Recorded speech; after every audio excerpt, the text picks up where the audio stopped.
আমরা জেনেছি যে যদি দুইটি ত্রিভুজের অনুরূপ বাহুগুলো দৈর্ঘ্য এবং পরস্পর সমান হয় তাহলে আমরা লিখি এস এস এস বা বাহু বাহু এবং বাহু।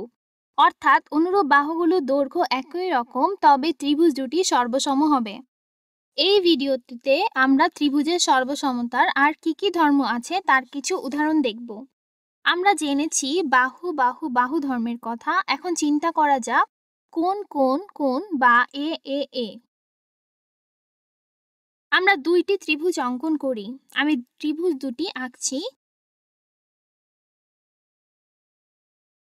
আমরা জানি এই কোণ সর্বসম এই কোণ এবং এই কোণ সর্বসম এই কোণ। সর্বসম বলতে আমরা বুঝছি কোণগুলোর পরিমাপ সমান এবং ওই কোণ সর্বসম এই কোণ। তাহলে আমরা কি বলতে পারি যে ত্রিভুজ দুটি সর্বসম?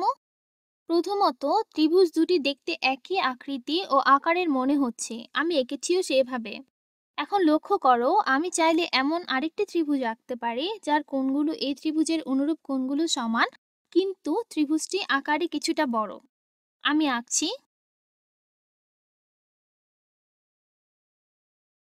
আমি একটি ত্রিভুজ আঁকলাম। এটির আকৃতি দেখতে পূর্বের ত্রিভুজ অনুরূপ। আমি আরও দেখেছি এই কোণ এবং এই কোণ সমান, এই কোণ এবং এই কোণ সমান, এবং এই কোণ এবং এই কোণ সমান, এবং এই কোণ এবং এই কোণটিও সমান। অর্থাৎ ত্রিভুজের তিনটি অনুরূপ কোণগুলোই সর্বসম বা অনুরূপ কোণগুলোর পরিমাপ একে অপরের সমান। কিন্তু আমরা স্পষ্টতই দেখতে পাচ্ছি যে এই ত্রিভুজটি অন্য ত্রিভুজ দুটি সর্বসম নয়। এদের বাহুগুলো দৈর্ঘ্য ভিন্ন রকমের। এটির এই বাহুটির অনুরূপ বাহুর চেয়ে অনেকটা ছোট এবং এই বাহুটি এটির চেয়ে ছোট। এই বাহুটিও এটির চেয়ে ছোট।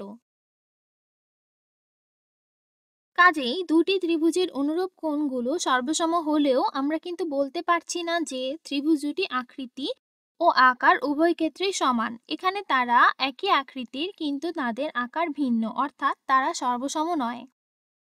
কাজেই কোণ কোণ কোণ হলেই সর্বসমতা বোঝায় না।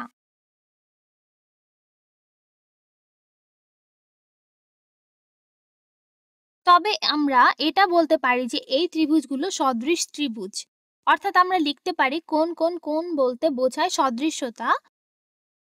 আর জ্যামিতি সংজ্ঞা অনুযায়ী সদৃশতা বলতে বোঝায় দুটি জিনিসের আকৃতি একই হতে পারে, তবে তাদের আকার ভিন্ন হতে পারে। দুটি সর্বসম ত্রিভুজের আকার আকৃতি উভয়ই সমান, কাজেই ত্রিভুজ দুটি সর্বসম হয়ে তবে তারা সদৃশ হবে। কিন্তু দুটি ত্রিভুজ সদৃশ হলেও তারা সর্বসম নাও হতে পারে, কারণ তাদের আকার ভিন্ন হতে পারে। যেমন এই উদাহরণে ত্রিভুজ তিনটি পরস্পর সদৃশ।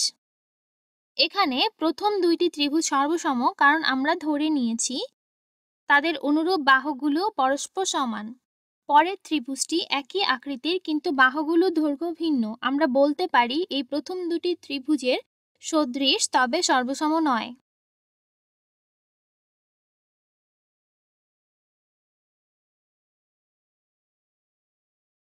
অর্থাৎ আমরা কোণ কোণ কোণ ত্রিভুজের সর্বসমতার জন্য যথেষ্ট বলে ধরে নিতে পারছি না। চলো এখন আলোচনা করি এস এ এস বা কোণ কোণ বাহু নিয়ে। তাহলে এখানে একটি ত্রিভুজ অঙ্কন করি। প্রথম বাহুটি নীল, তারপরেরটি গোলাপি এবং তারপরেরটি ম্যাজেন্টা। এখন আরো একটি ত্রিভুজ অঙ্কন করি যার একটি বাহু এই নীল বাহুর সমান হবে। নীল বাহুটি অঙ্কন করি, যার একটি বাহু এই নীল বাহুর সমান। এখন এই বাহুর সাথে কোণটি হবে পূর্বের ত্রিভুজের উপরের কোণের সমান। আমরা কোণ চিহ্ন দিই। পরবর্তী বাহু হবে পূর্বের বাহুর সমান দৈর্ঘ্যের, অর্থাৎ আগের গোলাপি বাহুটি সমান। তাহলে আমরা কি পেলাম? ত্রিভুজ দুটি দুই অনুরূপ বাহু পরস্পর সমান এবং এই দুই বাহুর মাঝের কোণটি, লক্ষ্য করো, দুই বাহুর অন্তঃস্থ কোণটিও কিন্তু সমান। এখন আমরা ত্রিভুজটি আঁকা শেষ করতে পারি। আমরা শেষ রেখাটির দিকে নিচের দিকে অঙ্কন করি। আমরা শেষ রেখাটি ঠিক নিচের দিকে অঙ্কন করি। এখন আমরা এই রেখাটিকে যে কোনো দিকে ঘোরাতে পারি। যেহেতু আমরা ত্রিভুজ আঁকতে চাই, আমাদের কিন্তু রেখাটিকে ঘুরিয়ে নীল রেখাটির সাথে এই বিন্দুতে মিলাতে হবে। এখন তোমরা নিশ্চয় দেখতে পাচ্ছ যে ত্রিভুজটি ঠিক আগের ত্রিভুজটির মতো হয়ে গেল। উভয়ের আকার আর আকৃতি ঠিক একই। দুটি ত্রিভুজের এই বাহু এবং এই বাহু সমান, আবার এই বাহু এবং এই বাহুও সমান, এবং তাদের অন্তঃস্থ কোণটিও, অর্থাৎ আমি হলুদ রং দিয়ে বোঝাই, এখানে হলো এই কোণ দুটিও পরস্পর সমান। নীল বাহু দুটি সমান, গোলাপি বাহু দুটি সমান এবং তাদের অন্তঃস্থ কোণটিও সমান। তাহলে আমরা দেখতে পাচ্ছি যে অনুরূপ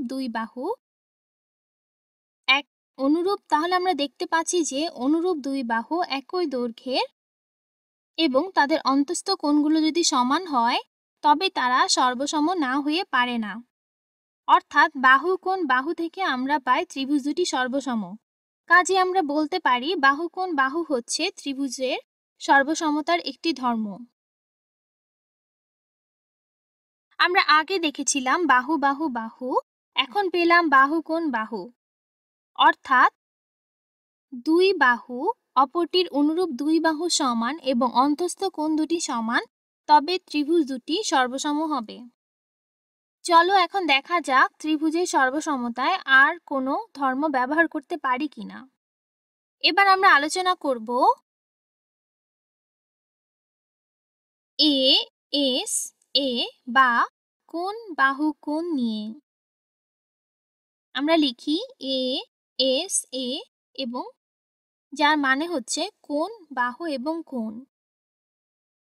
অর্থাৎ দুই বাহু অপরটির অনুরূপ দুই বাহু সমান এবং অন্তঃস্থ কোণ দুটিও সমান, তবে ত্রিভুজ দুটি সর্বসম হয়। আমরা আগের মতো আরেকটি ত্রিভুজ আঁকি। প্রথম বাহুটি আঁকি। ধরো এটি হলো এস বা এই বাহুটি। আমরা বরং পুরো ত্রিভুজটি আঁকা শেষ করি। এখানে আরেকটি বাহু আঁকলাম, পরের বাহুটিও আঁকলাম। কমলা রং দিয়ে উপরের কোণ চিহ্নিত করি, হলুদ রং দিয়ে অন্য কোনো চিহ্নিত করি। এখন মনে করি আমাদের আরেকটি ত্রিভুজ আছে যার এক বাহু নীল বাহু সমান। আমি এখানে আঁকছি এবং এই বাহুর দুই পাশে কোণ দুটিও প্রথম ত্রিভুজের কোণ দুটি সমান। তাহলে কি তারা সর্বসম হবে? আমরা চেষ্টা করতে পারি কোনোভাবে কি দেখানো সম্ভব যে এক্ষেত্রে ত্রিভুজ দুটি সর্বসম হতে পারে। আমরা এই কমলা কোণটি সমান করে এখানে একটি কোণ আঁকি।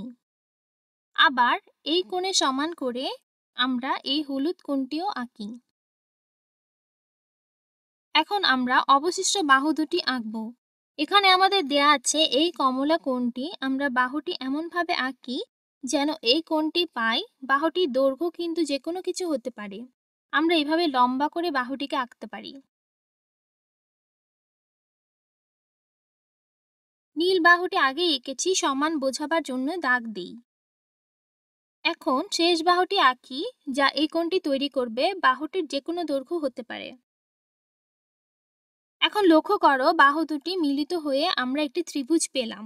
এই বাহু দুটি যতই লম্বা হোক না কেন তারা কিন্তু শুধু একটি বিন্দুতেই মিলিত হতে পারে, এবং তখন এই বাহুর দৈর্ঘ্য এবং এই বাহুর সমান এবং এই বাহুর দৈর্ঘ্য এই বাহুর সমান, এবং আমরা দেখছি এই যে ত্রিভুজ দুটি সর্বসম।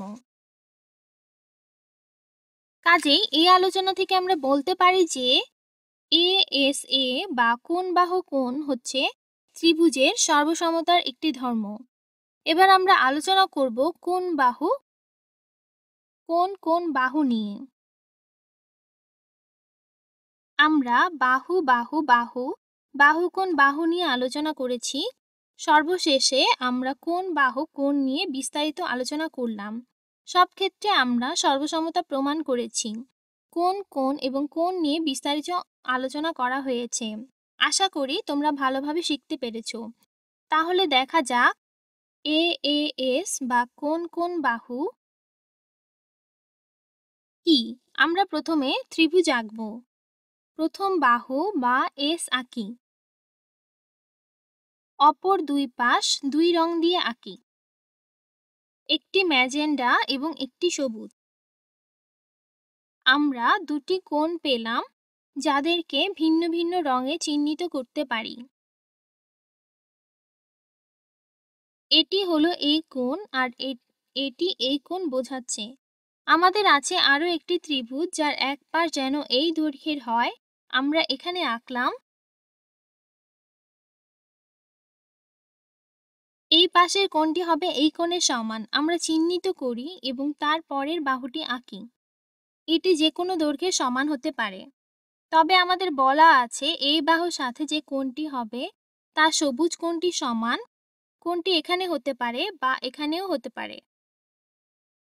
তাহলে আমাদের শুধু বলা আছে এই নীল বাহুটি এই নীল বাহুর সমান এবং এই কোণ এই কোণের সমান, আর এই সবুজ কোণটি এই কোণের সমান। এই ম্যাজেন্ডা বাহুটির যে কোনো দৈর্ঘ্য হতে পারে, এই সবুজ বাহুটিরও যে কোনো দৈর্ঘ্য হতে পারে।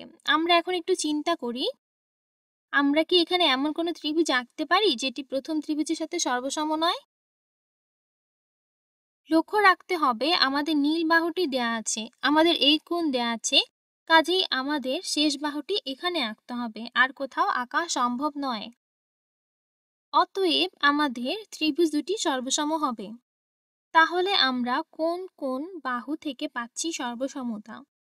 আমরা শেষ আরেকটা আলোচনা করি। আমি এখানে নিচে আঁকতে পারি। এবার আমরা আলোচনা করি এস এস এ বা বাহু কোণ, বাহু বাহু কোণ নিয়ে।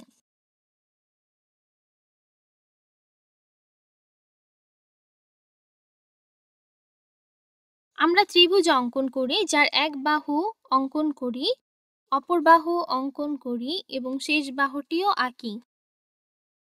আমাদের আরেকটি ত্রিভুজ আছে যার দুটি বাহু এই ত্রিভুজের অনুরূপ, দুটি বাহু সমান আর পরের কোণটিও সমান। তাহলে আমরা আঁকি। এটি হচ্ছে নীল বাহুটি, তারপর ম্যাজেন্ডা বাহুটি আঁকবো। আমাদের কিন্তু এই কোণটি বলে দেয়া নেই, শুধু এই ম্যাজেন্ডা বাহুর দৈর্ঘ্য দেয়া আছে। আমরা এটা ইচ্ছামতো আঁকতে পারি, যে কোনো কোণ হিসাব আঁকতে পারি। আমি এখানে আঁকলাম। আমি দুটি দাগ দিয়ে সমান দৈর্ঘ্য বুঝাই না, আমি বরং মুছে এখানে আঁকি। এরপরের কোণটি আমাদের দেয়া আছে, আমাদের শেষ বাহুটি এমনভাবে আঁকবো যাতে আমরা এই কোণটি পাই, তা অন্য দিকে এসে নীল বাহুর সাথে মিলে যাবে। তাহলেই আমাদের শর্তগুলো পূরণ হলো। কিন্তু এখানে ত্রিভুজটি কিন্তু সর্বসম দেখাচ্ছে না। আমি আঁকছি, লক্ষ্য করো শেষ বাহুটির দৈর্ঘ্য ছোট হচ্ছে, অর্থাৎ আমি পাচ্ছি একটি ত্রিভুজের দুই বাহু এবং কোণ এবং অপর ত্রিভুজের দুই বাহু এবং কোণ সমান হলেও ত্রিভুজটি সর্বসম না হতে পারে। অর্থাৎ বাহু বাহু কোণ মানে ত্রিভুজের সর্বসমতা নয়।